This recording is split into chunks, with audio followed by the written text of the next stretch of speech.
One of the best Warhammer 40,000 co-op games recently arrived on PlayStation 5, with Fat Shark finally bringing Darktide to PlayStation after being a PC and then Xbox Series X and S console exclusive over the last few years. This game has had a rocky start to its life, but the team has really stuck with it as they were bound to do, and so it now arrives on this new platform in almost certainly its very best state yet as a game.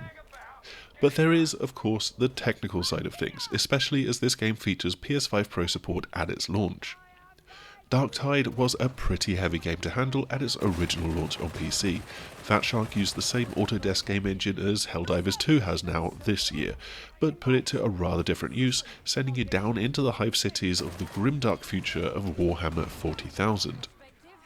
There is vast gothic architecture to walk through, darkness with stark and moody lighting, and then there's just hordes of enemies that will come at you through this in its Left 4 Dead style co-op missions. One of the main cuts for getting the game onto console was to cleave out the admittedly very costly and expensive ray tracing effects from the PC version, and to be fair, on PC I don't think a lot of people would have had them enabled anyway because they take so much resources. And that stays true across the board on PS5. There's no ray tracing options even on PS5 Pro. But it's still a very striking looking game, thanks to the emphasis on its use of lighting and strong use of colours amidst the darkness, and sometimes you get to go outside of the hive city depending on the mission as well. In terms of graphics options, on base PS5, just as on Xbox Series X, you have a 30fps resolution mode and a 60fps performance mode, and there's different dynamic resolution ranges within these.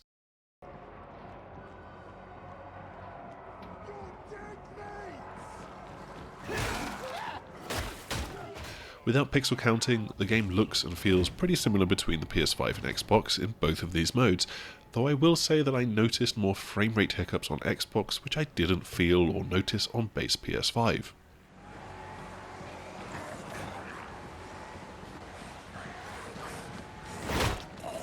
In both modes there's a fair bit of aliasing, again it's that use of heavy lighting in the darkness, and there is also a fairly significant amount of pop into detail really quite close to the camera at times as well.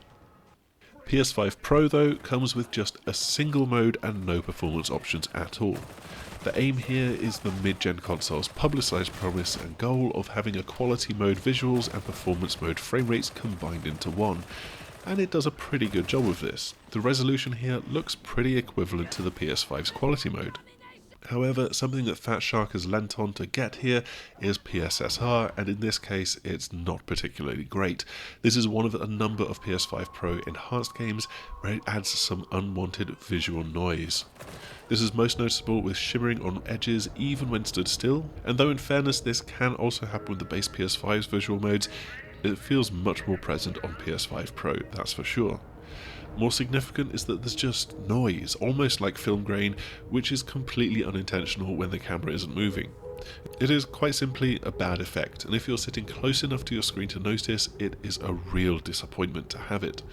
We hope that this is something that can be improved in future updates, whether it requires Fat Shark to do some fresh back-end work on their game engine, or Sony to somehow improve their PSSR implementation themselves. The quickest fix for this might be to simply let players choose between having PSSR and using the game's native TAA, and if we're legitimately getting the quality mode resolution or close to it at performance mode 60fps, then that is going to be more than good enough for the vast majority of people. And so there we go, Darktide is a little bit of a mixed bag on PS5 Pro especially, but it's pretty solid on base PS5 and at least a match for the Xbox Series X version.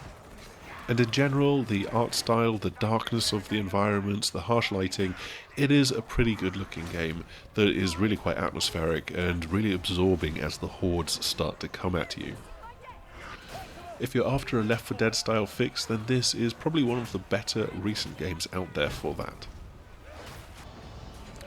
That's all that we've got for this relatively quick look at Darktide on PlayStation 5. If you found it useful, please do make sure to like, subscribe, share, click the bell icon, all of the usual YouTube things, and hopefully we will see you again soon. Goodbye!